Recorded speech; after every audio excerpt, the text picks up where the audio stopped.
केंद्रीय मंत्री जीतन राम मांझी के बयान के बाद बिहार की संग्राम जो है एक अलग ही मोड़ पकड़ चुके हैं सियासत में। इसी मुद्दे पे सीधी बातचीत करेंगे हमारे साथ राष्ट्रीय प्रवक्ता, हम के राष्ट्रीय प्रवक्ता श्याम सुंदर जी। श्याम सुंदर जी, जीतन राम मांझी कुछ बयान देते हैं, संतोष सुमन कुछ बयान देते हैं, कह रहे हैं कि घर में ही आपसी में ही कलह हो रही है। देखिए, यही चीज़ों का अंतर है जहां आप लोग शब्दों से खेल जाते हैं। कोई बयान न जीतन राम मांझी अलग देते हैं, न संतोष मांझी अलग देते हैं।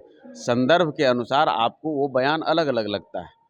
तो आप कहीं कोई जनसभा में कोई बात हो रही है और कोई व्यक्तिगत बातचीत हो रही है या फिर कहीं कार्यकर्ताओं से बातचीत हो रही है, तो उन चीज़ों के फ़र्क को आप आपस के बातों में फ़र्क डालने का प्रयास कर देते हैं। क्या बात है, ऑल इज वेल कह रहे हैं संतोष सुमन, एक तरफ कह रहे हैं कि औकात हमारी नहीं थी इसलिए दिल्ली। ये नहीं, फिर आपको मैंने कहा, मैं उस सभा में मौजूद था।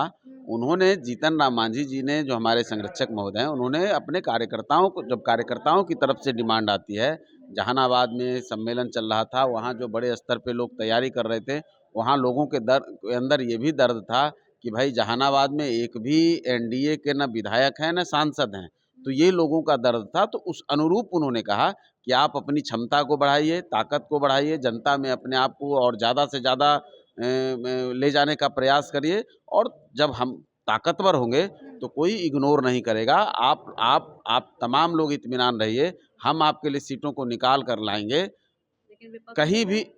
कहीं भी कोई दुश्वारी नहीं आने देंगे। कोई दुश्वारी नहीं, लेकिन विपक्षी दल कह रहा है कि दलितों को हमेशा से लालू यादव हमेशा संभालते आए। एक बार फिर से जीतन राम मांझी को अभी से ही समझ जाना चाहिए, नहीं तो हाल पारस जी वाला होगा। देखिए, हाउस अरेस्ट कर लिया उनको तेजस्वी प्रसाद यादव जी ने। जब वो मुख्यमंत्री जी को न्योता दे रहे थे आने का, तब उसके बाद देखिए 1 हफ्ता तक आप कोई फुटेज नहीं दिखा पाएंगे लालू प्रसाद यादव जी का। राहुल गांधी जी को बहाना लगा के संविधान बचाओ और क्या क्या करो करके, वो बहाने करके वो बिहार आए और हाउस अरेस्ट से उनको छुटवाए हैं। उनको देखिए, आप ड्रेसिंग भी देख लीजिए कि लालू प्रसाद यादव जी राहुल गांधी के पास किस ड्रेस में थे और ऐसे किस ड्रेस में रहते हैं। तो वो आप सब देख लीजिए, तो उनके अंदर कितना सिर फुटौल है। और क्या लालू प्रसाद यादव जी किसी को क्या राह दिखाएंगे, क्या रास्ता बताएंगे। ऐसा बेटा उनको मिला है जो लाखों प्रयास करते हैं बेचारे। लॉन्चिंग में तो राहुल गांधी से प्रेरित हैं। जैसे राहुल गांधी से प्रेरित, निश्चित तौर पे तेजस्वी प्रसाद यादव, राहुल गांधी का देख लीजिए कि राजनीति है। चुनावी चर्चा में घूमो, चुनाव जब आए तो यात्रा करो, बाकी विदेश यात्रा करो। जब देश में कोई समस्या होती है तो राहुल गांधी विदेश में होते हैं। जब प्रदेश में कोई समस्या होती है तो तेजस्वी प्रसाद यादव जी विदेश में होते हैं। तो दोनों का राशि जो है सेम है। और ये लोग जो जिस तरह का नाटक करते हैं, जिस तरह नाटकबाज कह रहे हैं, मलाई खाने की बात कर रहे हैं। कहने से नहीं होगा ना।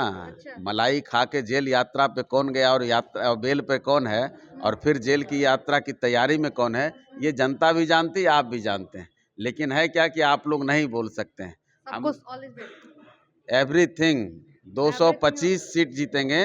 और राजद जो न्योता दे रहा है दूसरों को, दहाई का आंकड़ा पार नहीं कर आपके तेजस्वी प्रसाद यादव राघोपुर चुनाव हार जाएंगे।